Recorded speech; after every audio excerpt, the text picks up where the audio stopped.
Now, is this warm weather have a chance of kale?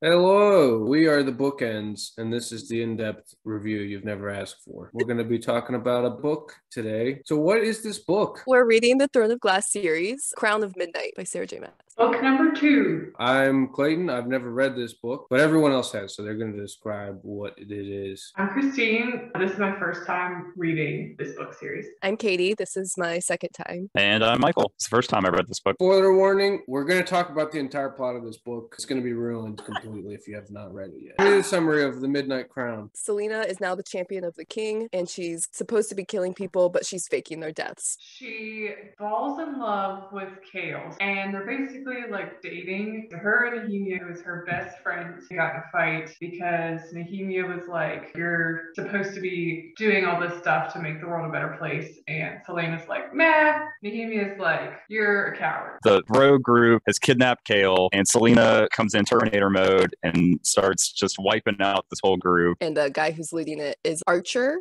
an old friend of Selena's, who's actually a high-class male prostitute. In the process of trying to save Kale, she learns that an assassination attempt is currently taking place against Nehemia. So she runs back to the castle only to find that Nehemia has already been killed. Nehemia has a death threat on her, and Kale knew this, but Kale didn't tell Selena. And so she blames him. Actually tries to kill Kale, gets pretty close, but Dorian stops her with magic. And then she finds out that Archer was the one who hired the assassin. So she kills Archer. She opens a portal because she wants to see Nehemia again. Nehemia comes through and she tells her that she knew she was going to die. It's setting up what Selena needs to do. These otherworldly creatures start coming out. In this other world, magic is allowed. Selena turns into her Fae form. The last bomb, she turns out to be Aelin, the queen of Terrasen. Basically, the book ends with her being shipped off to another continent. All right, what did you guys think of this Midnight Crown? Out of 5. I give this one 3.5 stars this time. This is way better than the first one. I flew through this book. It was so easy to read, way more interesting. Lots of like subterfuge, tons of backstabbing, cool magic. The relationships are a little more realistic this time. Can't wait for the next one. How about you, Katie? I'll go up to a 4. I agree it's better than the first, but there's a lot of Kale in it, and I really don't like him. Kale's a tough plant. I read it fast because I just wanted to get to the next one. Christine, what do you think? I also gave this one a 4. This book was definitely better. I enjoyed it more than the first one. I still feel like it's just setting up the rest of the stories. I also liked that Selena, you got to see like more of her assassin side. Okay, favorite characters. Let's go. My favorite character was Mort. He is this inanimate object. What? Is he like a door knocker? He's just super sassy. He's just a fun, spunky character. Okay, Michael, what about you? I thought Archer was probably the most interesting character. He's been trained by the assassins, so he knows how to hide his dealings really well, and he tricks Selena until she kills him. Michael really just associates with the high-end male prostitutes. I really felt like I was Archer in this book. Hey, better than Kale. Better than Kale. Katie, what do you think? You can't pick Selena. I almost did. You know me too well. My favorite character is Baba Yellowlegs, who unfortunately was also killed. She's the last born witch of the Witch Kingdom. She has the gift of the sight, and she has iron teeth and iron nails and saffron ankles, and she's awesome. I would think we have time for the weather report. The last book was mildly cloudy. What about this one? Reporting in from Alardon, let's go to our meteorologist, Katie, for our next spicy weather report. We've been experiencing some warmer summer weather. It's a little bit more humid, work up a sweat, but then bam, cold front. Everything shuts down. People stay inside. No one's shaving their legs. Now, is this warm weather have a chance of kale? Unfortunately, yes. And they seek shelter in a broom closet. A broom closet, you say? So it's no longer broom temperature? We're going to move past that one. We're going to move past that. Yeah, basically consider these fade to black scenes hooking up, basically. But there's no details. Are we at the drinking part? Oh, sweet. This is the best part. We're at the Drink Talk Learn portion of this podcast. We're going to learn some stuff. Okay, my Drink Talk Learn today is characters as equations, the rise and fall of each function of development. So we're basically going to be going over functions and equations and graphs. You already lost me. So put your nerd glasses on. So Selena in this book in particular, the duration of this graph is over Crown of Midnight. I think she is basically the graph of Sign of X because, so down here at the bottom, you've got Throne of Glass from the past book, obviously. She is making her way back up to the original assassin, I feel like that she was before she went to the camps. And she kind of just feels lost throughout this book, right? She's like kind of going at peaks and valleys. And you just see a lot of her like internal struggle throughout the book, I think. So the King's Champion, plan number 1, is one of her first peaks. And that, in my mind, is when she is basically kind of in her groove. She's assassinating people, but actually she's just helping them escape. So she's kind of like in a little bit of a high there. Then I have one of her first lows is, you know, her and Nehemia, their first fight, and the way it ends is basically Nehemia calls her a coward. And then a peak of the story, I think, in her mind, obviously, is like the progress that she has with Kale. So they kind of start a relationship. And she's starting to progress with Archer and like the rebel group as well and figure out, she thinks she's kind of figuring out what they're about. Obviously, a huge hit to her is Nehemia's death. So that is pretty much a big turning point in the book and a big negative point. Even after Nehemia's death, I feel like she's fighting with her like motivation and purpose, and sometimes she'll get really determined and be like her true assassin self. And then the next moment she feels like, you know, totally down. I don't know what I'm doing. I'm not meant to do this. And why can't someone else just be the chosen one? And then the way that this book ends, she's kind of leaving to find her destiny, I feel like. So she's kind of on the up, and we don't really know where her graph goes after this book. Will it stay sign, or will she become a different type of graph? We don't know. It's like everyone's life. I mean, it's like we can all see ourselves in that, I think. Death by screech. Okay. All right. Okay. That was great. Next up, Dorian. I feel like Dorian is a logarithmic graph because he was born with no hope for being a good person, okay? You think that he's not going to be a good character at all or have like a moral compass, but he does. And also, when we started the first book with him, Throne of Glass, we found out that he was kind of like a womanizer. He wasn't that into his role. He didn't want to be king. And he was kind of just like lost as well, I feel like. And then throughout this book, I just feel like every time you see Dorian, he continues to develop himself and improve himself, and he just becomes a better character. Even when he's friend zoned, like he's such a good friend, I feel like, to Selena, and is just becoming like a more understanding person. And he's also coming into his element of realizing, I think he realized how evil his dad was, but he's actually like starting to stand up to his dad more in this book.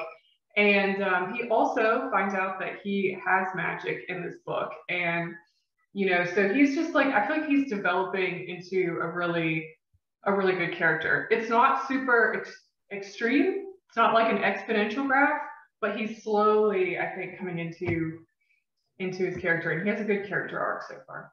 But he is plateauing. He's not ever going to get past 1. Well, we don't know. We don't know. His graph could change. Squawk! Squawking's hard. Kale. So, oh my Kale's God. graph. Kale is the most complicated character because he makes no sense. to me at all. But anyway, his first graph, obviously, the equation there, sine of x squared plus 1/2. Basically, I didn't want him to start at 0 because I feel like coming into this book, you know, Selena trusts him and they are friends. So he's not at 0 when the book starts. But obviously, you know, they grow closer. They're in a relationship. Their relationship starts at Kale's birthday. So that's why I have this peak is kind of like Kale's birthday through when Selena saves his ass, basically. That's like prime time for Kale in this book, I feel like. And then we have Nehemia's death, which is when Selena literally tries to kill him because she hates him so much. So he obviously goes into the negatives at that point. Huge downfall for Kale. And I feel like Selena eventually just kind of is like, you know, it is what it is. Eventually she doesn't want to kill him anymore, basically is what I'm trying to say. And when that happens, Kale eventually just turns to a graph of 0, which is that, you know, he's just consistently not really negative, not really positive. That's just the way he is the rest of the book. So, a good baseline. Yes. Good piecewise function for a real piece of crap. Okay, all right. So, in conclusion, Kale still sucks. And will there be redemption for him? I don't know. Do we want redemption? I also don't know. Well, You know, Kale's I've always left it going to be my open-ended. hero. And that's my drink talk card. I loved it. That was awesome. That was awesome. Took me back to my math days. Math is cool, people. Take calculus. I literally had my graphing calculator out, like playing with it. Yeah. Dude, that's a TI-84? TI-84 plus? This is TI-83 plus. Oh, God. Michael, what do you got for us? I hope something even more mathematical. Ooh. You called it. This presentation is Gotta Go Fast, Selena versus Kale, running out of time. And it's all about how fast is Selena, really? Turns out she's pretty quick. We have a couple quotes here from, this is right as she learns that Nehemia is in danger. Selena hurtled through the city streets, discarding her cloak and heavier weapons as she went. Anything to give her additional speed, anything to get her back to the castle. And then Kale notes afterwards, I've never seen anyone move like she did. I've never seen anyone run that fast. I found a horse within seconds of her taking off, and she still outran me. Selena can outrun a horse. So how fast is she? So if we look here at this image of basically Usain Bolt, fastest person in the whole world, can run, you know, sprinting 27 miles per hour, but that's only for 100 meters. Horses can reach a max speed of like 55 miles an hour. But, you know, this probably wasn't just a short sprint. This was probably closer to you know, maybe a longer distance run. So we can imagine a horse, you know, Kale hops on this horse and he's cantering or galloping maybe 25 miles per hour, 30 miles per hour, 17 miles per hour. He's certainly not just trotting down the street at 8 miles an hour. How far did they have to run? Here, I went and tried to figure out basically how large the city of Rifthold actually is by comparing the capital cities of various other empires in our world to the Alderlaan Empire. Basically, given some linear regressions, we can estimate that the total land area of the capital is about 230 square miles. And if we model that as a circle, we find that the radius of the city is probably about 8.5 miles. And then doing a little calculus, you can actually determine that, well, as it turns out, we don't actually know like where in the city the warehouse that she was running from was. But if we pick any random point in the city and we model the whole city as a circle with the castle in the center, on average, the point of the warehouse is probably about 2/3 of the distance from the radius. So Selena probably had to run about 5.7 miles. But in the worst case, she might have had to run across the entire city, which could have been a whole marathon. You know, top marathon runners,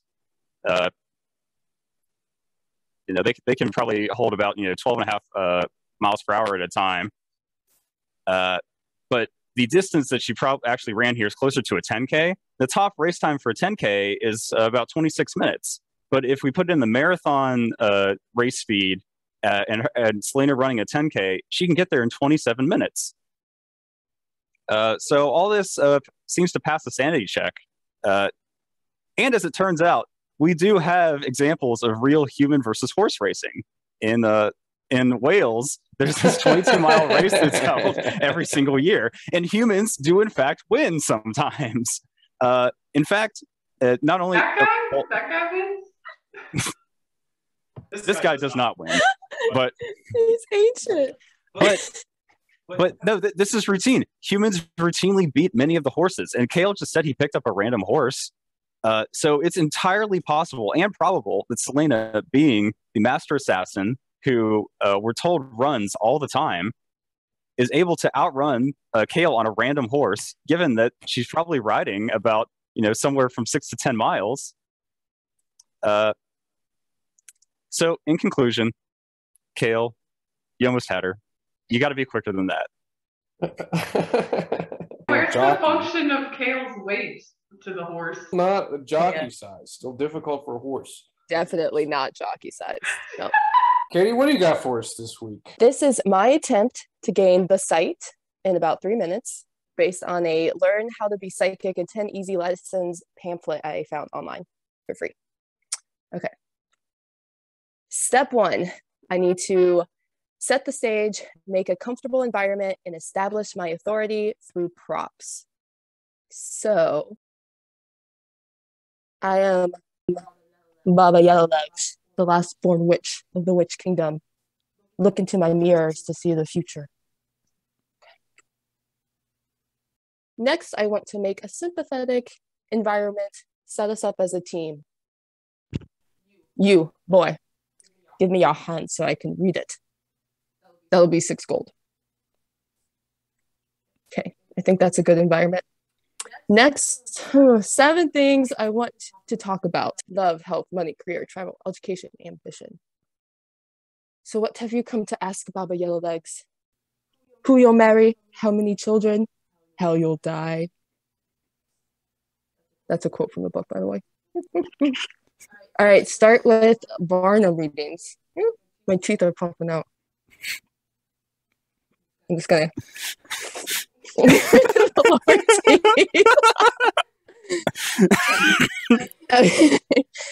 So this basically means say general statements that sound specific but apply to everyone. So, you girl, I can tell that you care about what other people think of you, if they admire you and like you, but you tend to be very self-critical. And you, boy, can tell that you have some personality flaws, but you seem pretty well about compensating for them. And you, other boy, sometimes you can be extroverted and sociable, but others, you find yourself introverted and reserved. Okay, next. I'm supposed to find specific things about you to draw on. I can tell by you two, you're wearing wedding rings, must be married. And I can tell you're in the same house, so I would assume to each other. Is that what you've come to ask me about? How many children you'll have? Doubt it's about love if you're already married. Does this sound like something that would interest you? What can I help you with today? I don't know. Feel free to ask a question. Okay, next. I appeal to the authority of ancient wisdom by using esoteric jargon. All right. You, boy, with the facial hair. What question do you have for Baba Yellowlegs? What's my name? What's your name? Interesting question. Let's ask the cards. My nails got stuck together. These are tarot cards. And I'll just cut the deck. The Tower. Oh. Oh. This card means imminent change in a very destructive way. It is It is not a good card. I'm not sure. You want to tell me your name. Okay, take it back. Don't think it would bode well for you. I take it back. Okay. Next, don't be shy about using some psychology. Well, I didn't have time to learn psychology, but I do know reverse psychology. So, you same boy with the facial hair. When is your birthday? I'm not telling you my name. No, but when were you born? On what day? Like day of the week or I can tell already. Tuesday. You are a Libra. I was also born on a Tuesday. That's crazy. But I can sense by your hesitance that you are a Libra. You are ruled by Venus, the sign of the scales. You are very much an intellectual. You would not put much stock in my reading. It is in your nature to not believe me. So, reverse psychology. Boom. Next, don't forget to flatter your subjects. Flatter. But you do smell good, like Appalachia. There's good meat there, thick blood. Yeah, I've been using meat. And then have your excuses ready. I need no excuses. Once given the sight, it does not leave you. It is ancient magic. All right. I feel pretty good. How much do I owe you? The price is nameless, but for now I will accept gold. That's also a quote from the book. Foreshadowing. I also have saffron ankles. A few awards to give out here. The Nobel Prize is going to have to go to Christine for her work in character function development. Totally groundbreaking. I didn't know you could use math in those kind of ways. Yeah, Michael, you're a runner-up. I'm sorry you don't get the Nobel Prize, but it was good. We're definitely not married. He's not biased in any way. Baba Yellowlegs didn't know what she was talking about. Baba Yellowlegs. I mean, I gave you 6 gold already. Also, yeah, best props, best costumes, just best production. To recap, our hero, Selena, she's doing well at first. She's kind of cruising. She's doing the assassin thing, but not really. She's kind of just helping people escape, acting like she killed them. Eventually, Kale gets kidnapped, which she's got a kind of this love interest with Kale. It's a little bit spicy, but we don't know how we feel about it because no one likes Kale. It's a setup. She goes to save him, and her best friend is killed, and they had this falling out right before that anyway, so it didn't end on good terms. And she's pissed, so she wants to kill Kale because that'll cancel it out. Dorian, Mr. Friendzone, he stops all of it with magic. At the end of it all, they go back to the castle or something, and then they go through a portal. The whole time she's been an elf. And that's it. So they're in the Elf Kingdom now. I like this one better. Okay, so what's the next one called? Next book is Heir of Fire. This is when it gets good. For our 4 followers, if you're also reading along and you have a DTL, send it to us. And check out our Instagram, which I will type here. At the bookends. And check out our podcast with wherever you get your local podcasts from. And keep watching us on YouTube. Don't forget to like, comment, and subscribe.